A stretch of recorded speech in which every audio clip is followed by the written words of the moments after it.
చంద్రబాబు నాయుడు గారు మీ చిల్లర రాజకీయాలు కాదు, శవాల పైన చిల్లర నేర్పినటువంటి రాజకీయాలు.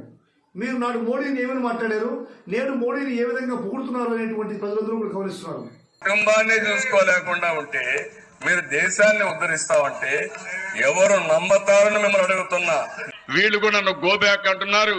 నేను పార్లమెంట్ లో మళ్ళా ప్రధానమంత్రి సీట్లో కూర్చుంటానని.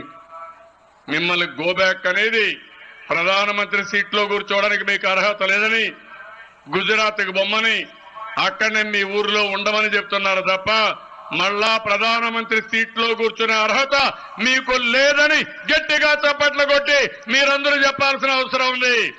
ప్రధానమంత్రి నరేంద్ర మోడీ సిగ్గు కూడా లేకుండా అదేదో నాకు ఏటీఎం అంటాడు. సిగ్గుంది ఆయనకు? సిగ్గు లజ్జ ఒక స్థానం, ఏం గౌరవం లేని వ్యక్తి. Right time, right place, right leader, that is Narendra Modi. ఇది నేను భారతదేశంలోనే ఒక సీనియర్ లీడర్ గా నేను చెప్తున్నా, చాలా అనుభవంతో చెప్తున్నా. డెమోక్రటిక్ కంట్రీస్ లో పాపులర్ లీడర్ ఎవరంటే అన్ని దేశాల్లో నెంబర్ 1 నరేంద్ర మోడీ గారని చెప్పి తెలియజేస్తున్నా. ఇవి మీ చిల్లర రాజకీయాలకి పరాకాష్ట కదా. ఏ రోజైనా మీ రాజకీయ జీవితంలో మీ విలువలు, విశ్వసనీయత ఒక్క రోజైనా ప్రదర్శించారా? మీరు చేసేటువంటి చిల్లర రాజకీయాలు. ఆంధ్రప్రదేశ్లో బహిరంగంగా బీజేపీతో పొత్తు పెట్టుకుంటారు, తెలంగాణకు పోతే కాంగ్రెస్ తో చీకటి ఒప్పందాలు. ఇది మీ చిల్లర రాజకీయాలకు పరాకాష్ట కదా.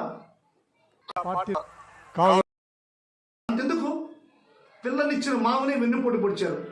దేవుడు లాంటి ఎన్టీఆర్ ని పై చెప్పులు వేయించారు.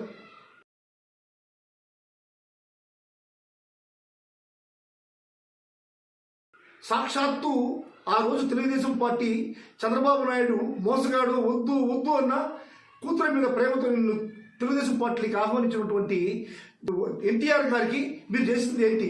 వెన్నుపోట. ఇది చిల్లర రాజకీయాలు కదా. మంత్రికి పుట్టిన నా కూతురికి పెళ్లి చేస్తే తండ్రి లాంటి వాడిని, ఇంచుమించుగా లాంటి వాడిని ఏ విధంగా మోసం చేశాడో ఒక్కసారి మనసులో వాడితే మనసుతో ఆలోచించమని నేను అడుగుతున్నాను. వాళ్ళలో మానవత్వం అయినా ఉంటుందేమో అని పరీక్షించాను నేను. మానవులం కాదు మేము, పశువులం. నమ్మిన వాళ్ళకు ద్రోహం చేస్తాం, నమ్మిన వాళ్ళ గొంతు తీస్తామని చెప్పి ఈనాడు నిరూపించుకున్న ఘాతకుడు వాడు. చరిత్ర మరొకటి ఎప్పుడూ జరిగింది. ఒకప్పుడు మరి మొఘల్ సామ్రాజ్యం టైంలో ఆ రోజు నా తండ్రిని జైల్లో పెట్టి అన్నాన్ని చంపించాడు ఔరంగజీబ్ అన్నారు. ఈనాడు అదే విధంగా చంద్రబాబు నాయుడు ఏ విధంగా తన తండ్రి లాంటి ఎన్టీ రామారావుకి ద్రోహం చేశాడు కేవలం పదవి కోసం. ఏ విధంగా ఆత్మని అమ్ముకున్నాడు, ఏ విధంగా మానవత్వాన్ని చంపుకున్నాడు అనేది నిదర్శనం. సాక్షాత్తు ఇది శాశ్వతంగా ఉంటుంది. మనిషి పోతాడేమో. మీరు సూపర్ 6, సూపర్ హిట్ అంటూ మీరు చెప్పేవన్నీ అబద్ధాలే. మీ ప్రతి మాటలో అబద్ధం ఉంది. మీరు చేసే ప్రతి పనిలో స్వార్థం ఉంది. మీరు చేసేటువంటి ప్రతి అడుగులో కూడా కుంభకోణం ఉంది. ప్రజలందరూ కూడా గమనిస్తున్నారు. నిస్వార్థంగా రాజకీయాలు చేసేటువంటి జగన్మోహన్ రెడ్డి గారిని విమర్శించే స్థాయి మీది కాదు. మడమ తిప్పని, మాట తప్పని జగన్మోహన్ రెడ్డి గారిని విమర్శించేటువంటి స్థాయి కాదు. నీతి, నిజాయితీ, విలువలు, విశ్వసనీయతలో రాజకీయాల్లో నేర్పినటువంటి జగన్మోహన్ రెడ్డి గారి కాలి పోటీకి కూడా మీరు సరిపోరు.